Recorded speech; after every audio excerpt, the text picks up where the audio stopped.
Welcome to another Hayley-Roxanna crafts video. In this video, I'm going to share some of the methods that I use to help me keep track of where I am on a cross-stitch chart. Sometimes I don't need to do anything special, but if I'm stitching a more complicated design, or there are just more distractions around than usual, or there might even be a long time between stitching sessions on a particular project, then I use one of the methods I'm going to share with you to help me keep track of the parts of the chart that I've stitched and what's left to do. One method I use is putting my chart onto a metal board like this, and then using a magnetic ruler to help me keep track of where I am on the chart. So this board is a Wendy Becky board. It was actually really for paper crafting, but I found it worked quite well for following my patterns. You can get boards like this, but specifically for following charts, whether it be across stitch patterns or even like crochet and knitting patterns. You just attach your chart to the board. Mine's come with some magnets, which I use just to hold it in place, like so. And then you take the ruler and you can pop it on for the line that you're working on and just move it down as you work down the chart. This method works well if you're using a smaller pattern or a chart that can be split into smaller parts. It's also quite good if you're working on a chart where you can just do it line by line to help you keep track of what line that you're working on. Another method that I use to help me keep track is literally to just cross off each part of the chart as I stitch it. So before using this method, you may want to make a copy of the chart that you're using, just in case you make a mistake when marking it off, or in case you want to stitch the design again, so you've got a blank copy. This can be done either on like a combined scanner or printer. That's how I do it. But you can often get photocopying done in local libraries as well, just for a small charge if you haven't got access to your own photocopying facilities. So then to mark off your chart, you can use either a pen or a pencil or even a highlighter. Sort of personal preference as to what you want to use. If I'm working from a black and white chart, I tend to use a highlighter to mark off what stitches I've done. On a colour chart, it might show up better using either a pen or a pencil. Just a personal preference thing.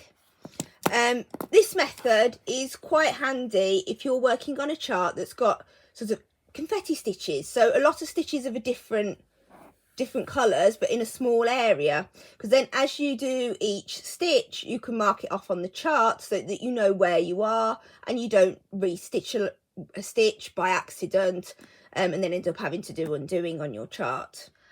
A method that I've started to use more recently is to mark off my chart using my tablet. So I'm going to show you this method on an iPad, but I'm sure something similar can be done on other tablets. To use this method, you need a copy of your chart in a photo format, such as a JPEG. There is a couple of ways that you can do this. Firstly, if you have the paper version of a chart and a scanner, you can scan the chart in. I've done this sometimes. I'll scan it in onto my laptop and save it somewhere accessible by the tablet, such as in cloud storage. Alternatively, if you have the chart as a PDF, you can convert it to a JPEG. There's software and apps and online ways of doing this, but I'm going to show you how I do it just using my iPad.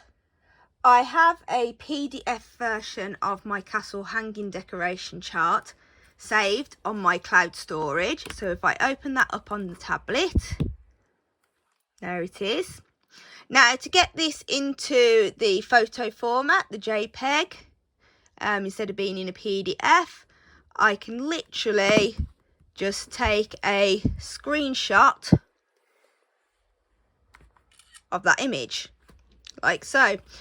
You may also want to do a screenshot of the key, just to make that easily accessible while you're stitching the design, so you don't have to keep going into your cloud storage. But then if you open up your photos, you can open that picture up like so. And then just like you do when you are marking off on a paper version of the chart, you can use the markup function to mark your chart off. So if you go into edit and then just click on the pen to get markup up, and then you can choose whatever colour you want to use, and this is where I use my Apple Pencil to do this. You can zoom into the chart to make it easier to see the section you're working on, and then as you do your stitches you can just cross them off like so. One of the benefits to doing this on your tablet is it's also quite easy to change your colours. You don't need lots of pens in different colours for different parts of the chart. You can literally click a button and mark off in a different colour.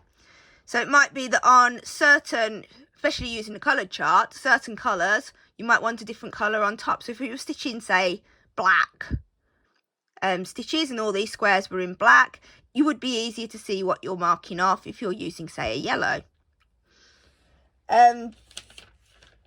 Another benefit of marking off on your tablet is that if you find you've marked off the wrong bit, or you've made a mistake and have had to undo some of the chart, some of what you've stitched, you can just erase the lines you've put on your chart. So you know now you've really got to do those stitches again, because they're not marked off.